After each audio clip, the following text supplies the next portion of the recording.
While Mozilla's Z Day came and Z Day went, we unfortunately did not see the Nissan Z or didn't get any unveiling news regarding the Nissan Z. The only update we got from Nissan was on their Twitter feed, them uploading a picture of the Nissan Z Proto captioned "Cruising in Style." So we unfortunately didn't get any unveiling. It would have been nice if Nissan would have put out some official information regarding the Z. Whether it's the official engine that's going to be in the Nissan Z, because right now all we know and all they told us was that it's a 3.0 twin turbo V6, or maybe more detailed information on what the trim levels are going to entail. We do have another prediction date. Nissan's going to have the Nissan Z Proto at the Chicago Auto Show on July 15th through July 19th. So there's a good chance that they're not going to unveil the Nissan Z in the summer. So we can only hope that the Nissan Z will be unveiled sometime in the fall.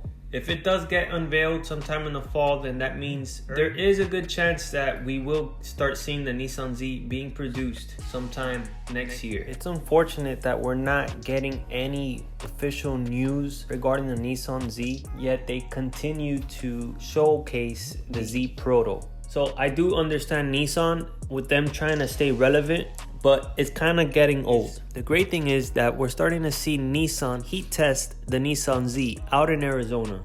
I made a video previously on the Camel Z that we saw out in Arizona. Speculation is that that first Camel Z is actually the gunmetal one that we saw leaked in one of the ports. And then the second sighting of the Camel Z is actually the silver one here in this photo, parked next to the other SUV inside that leaked image.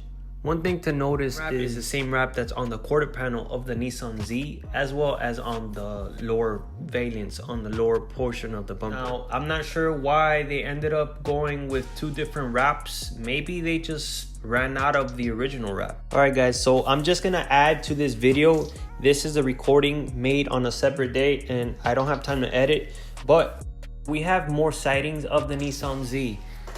From the tag, it looks to be like the same silver car with the Pathfinder inside that room.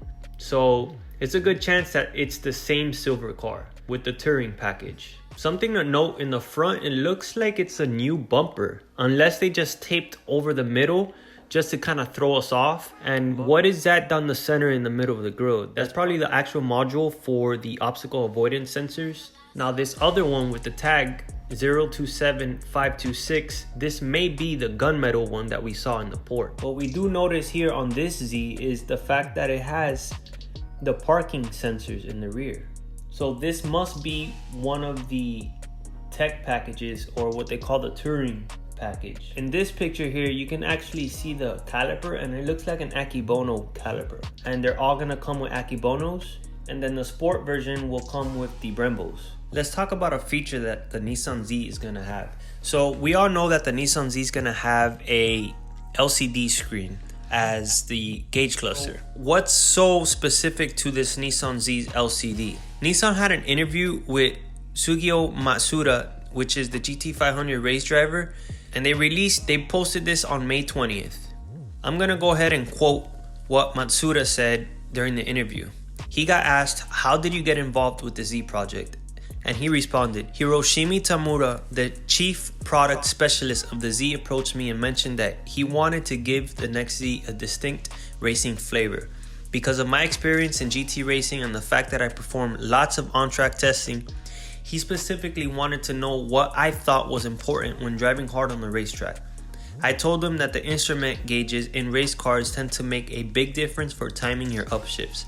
So it's apparent that Nissan really wanted to make this car a driver-oriented vehicle. He also got asked, "What advice did you give exactly?" Matsuda answered, "Our race cars are equipped with shift lights that indicate when to upshift when optimal RPM is reached. The light sequence usually goes from green to yellow to red, with red telling the driver to shift to the next gear." He also wanted the red line on the tachometer to be at the very top at the 12 o'clock position. So when the shift light turns red, it does so at the same time that the tachometer needle is reaching red line. But having that red line at the top near the shift light makes the needle easily visible at the most crucial time. So apparently Nissan listened to him, and we're getting exactly that.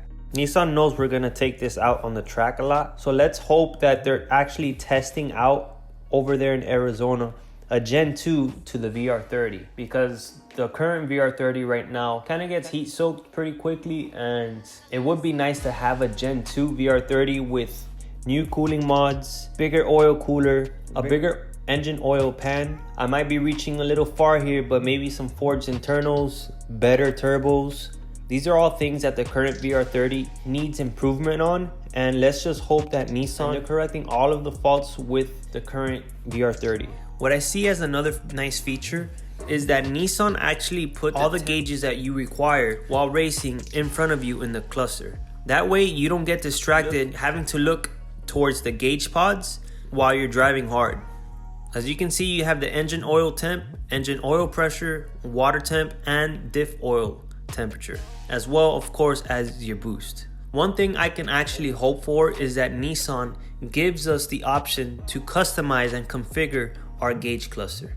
If we can kind of personalize that to our own liking, that's gonna be a huge plus for the drivers. While we're still waiting for Nissan to actually unveil this, we can only hope and speculate on what they're going to bring to the table. Let's just hope Nissan brings it sooner than later. If you liked the video, make sure to knock that like button.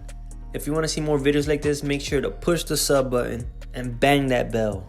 And I'll catch you guys on the next one.